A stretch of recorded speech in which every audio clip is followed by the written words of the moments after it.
55 na alternative child recruits, 11 elementary schools, 34 high schools. Ibig pong sabihin, tuloy-tuloy po yun. Magmula elementary, paakyat hanggang college. Yan po ang style ng recruitment. So sa tingin niyo po ba, sagot pa din ito ng DepEd Secretary at ng Vice President na lumaban na dito sa terorista noong mayor pa lang siya? No, may. Oo, hindi. Ma'am, bilis, 42. Kawawa Just naman. yes or no? Depende pa din po kasi yun sa mandate ng Oo lang po agency. o hindi. Sa palagay niyo po ba? O sige, skip na po natin kung ayaw niyong sagutin. Alam, Proceed, sir. You have 2 minutes.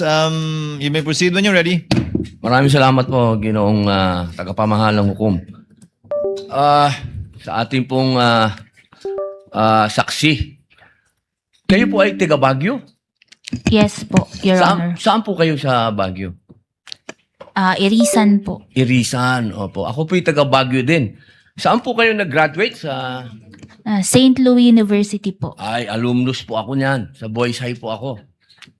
Dahil po dyan, hindi ko na lang po kayo pahihirapan. Tayo na lang po maging magkababayan na lang sa Baguio. Gusto ko lamang pong magbigay ng impormasyon na lang sa inyo.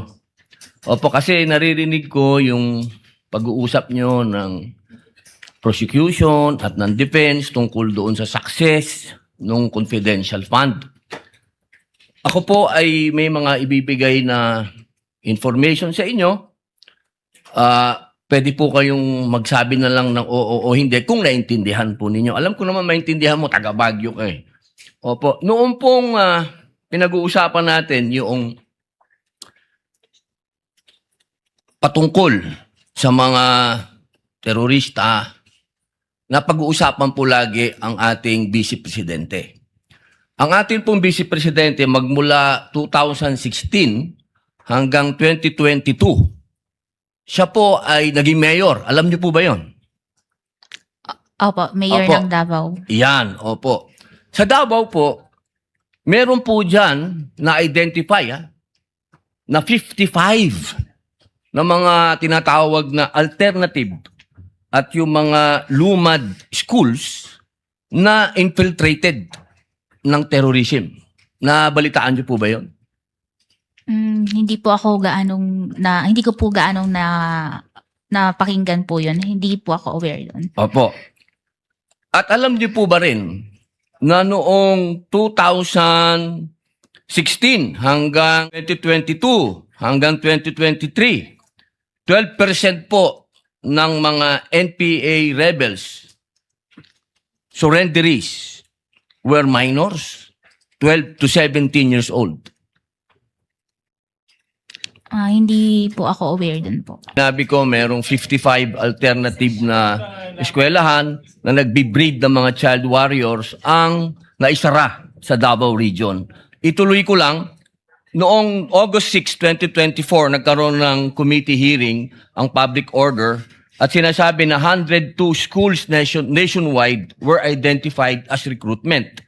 11 elementary schools, 34 high schools, 123 college and universities. Doon din sa hearing na yon sinabi na meron 168 track student recruits remain active sa NPA. Ngayon, tanong ko kay Ilian, hindi ba responsibilidad din ito ng Vice President at ng DepEd Secretary ang mga estudyante? Yung sa anong tawag dito, sa college po, yung DepEd po kasi is hanggang sa high school. Opo. Opo.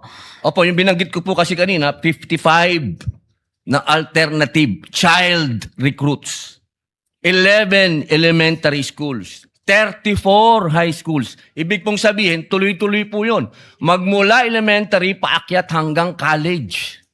Yan po ang style ng recruitment. So sa tingin niyo po ba, sagot pa din ito ng DepEd Secretary at ng Vice President na lumaban na dito sa terorista noong mayor pa lang siya? No, may.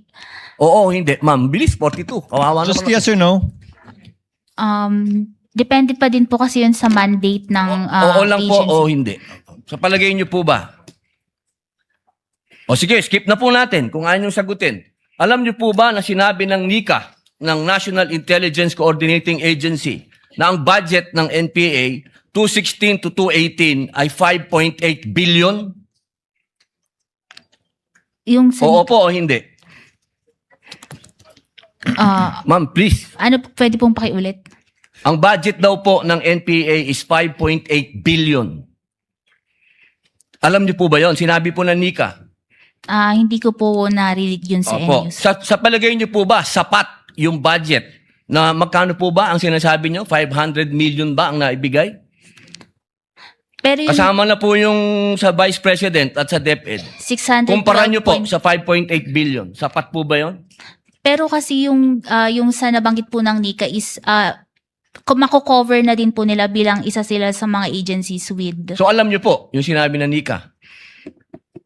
Alam niyo po. Hindi ko po narinig Yung tungkol yun lang po sa estudyante. Kasi alam niyo naman po, sa ngayon, ang nasa front na inilalagay ay mga estudyante. Nabalitaan niyo po ba yung mga namatay nung huli na mga estudyante? Yung violence po sa school. Opo, ito na lang po. 8 seconds na lang po ako. January 1, 2024, sinabi po ng AFP na there is no more guerrilla active front. So, ibig sabihin po, successful. Based po sa AFP. Salamat po.